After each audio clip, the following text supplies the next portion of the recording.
myself Mofida Khatun and going to teach you the lesson ecosystem. Today's topic is nutrient cycling. So another name of nutrient cycle is biogeochemical. Why the another name of nutrient cycle is biogeochemical? Now we will know about this. Then first we have to know about nutrient cycle. Nutrient cycle is the process of flow of nutrients from biotic to abiotic components of the ecosystem and vice versa, forms the movement of nutrients with ecosystem, and it mainly concerns their uptake, retention and release from various trophic levels. Both biotic components and abiotic components are equally involved. Therefore, the nutrient cycle is also known as biogeochemical cycle. Next, see the slide here. What is written here about nutrient cycle? Nutrient cycle is the movement and exchange of organic and inorganic matter back into the production of matter. Nutrient cycle is an essential process in an ecosystem.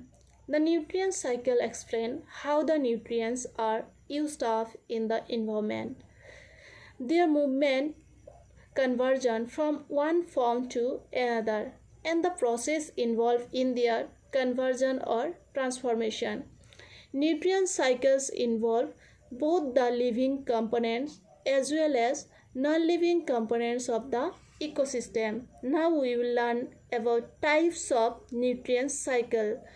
There are mainly two types of nutrient cycle. Number one, gaseous cycle, and number two, sedimentary cycle.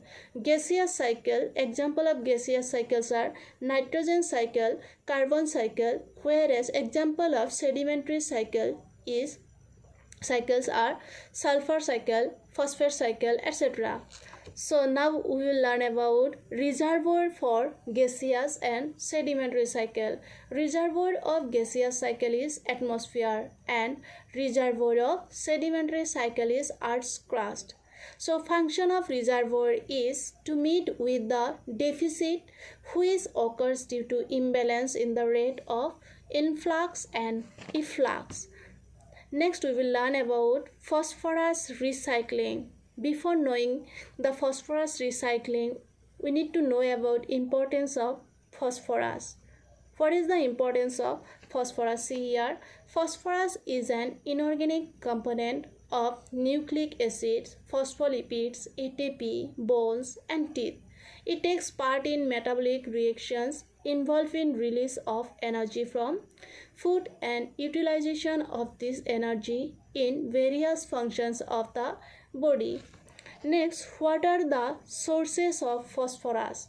So here I have written that sources of phosphate by mistakenly, so you correct it yourself. Right here sources of phosphorus instead of sources of phosphate. Okay, now see, phosphorus is usually used in phosphate form.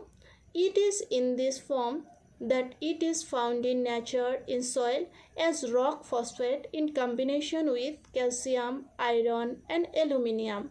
Next,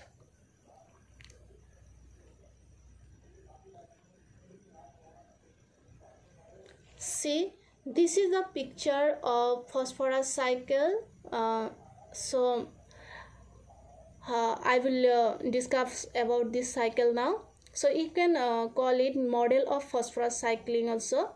So now see here, and see here in this picture, these are the rock minerals. Okay, rock minerals. When soil gets phosphorus from rock minerals as a phosphate.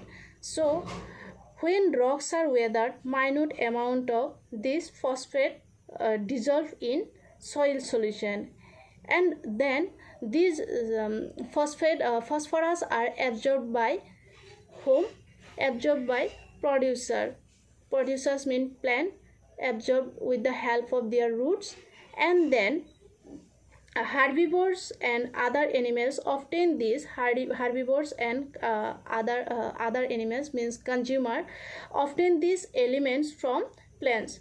Then the waste products and the dead organism. When the consumers are dead, then the waste products and dead organisms are decomposed by phosphate solubilizing bacteria, it means detritus, okay, are decomposed by phosphate solubilizing bacteria, which releasing phosphorus. And gaseous exchange of phosphorus between organisms and environment are always negligible. And now see the steps of the phosphorus cycle here. Following are the important steps of phosphorus cycle, that is number 1, weathering, absorption by plants, 3, absorption by animals, return to the environment through decomposition, okay. And so I have discussed before in this cycle. So see here again description in words or sentence. Say first process is weathering. The phosphorus cycle starts in the earth's crust. The phosphorus salts are phosphate salts are broken down from the rocks. These salts are washed away into the ground, where they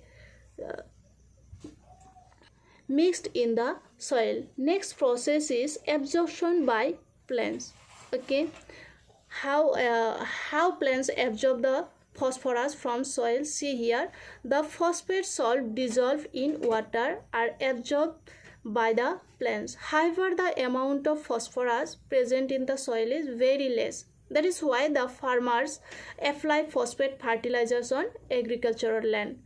And the aquatic plants absorb inorganic phosphorus from lower layers of water bodies, since phosphate salts do not dissolve in water properly, and they affect plant growth in aquatic system. Next, absorption by animals.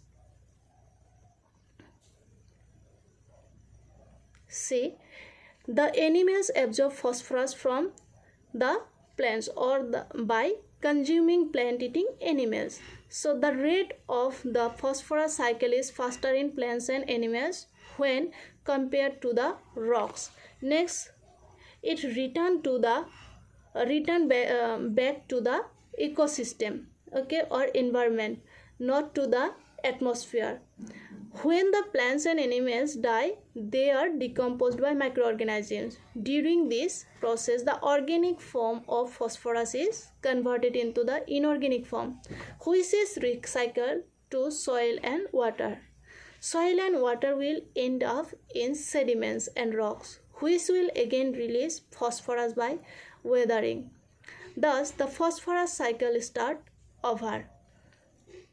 So today this much only, and you read the process of phosphorus cycle, and then you draw the diagram, this diagram nicely, and don't by heart it, try to understand the diagram and the process of phosphorus cycle. After this, if you have any doubt, then please try to ask me frankly, and thank you very much. And finally, not finally, other chapters or other topic also left, that are the carbon cycle and nitrogen cycle. I will discuss it later. So thank you very much. Have a nice day.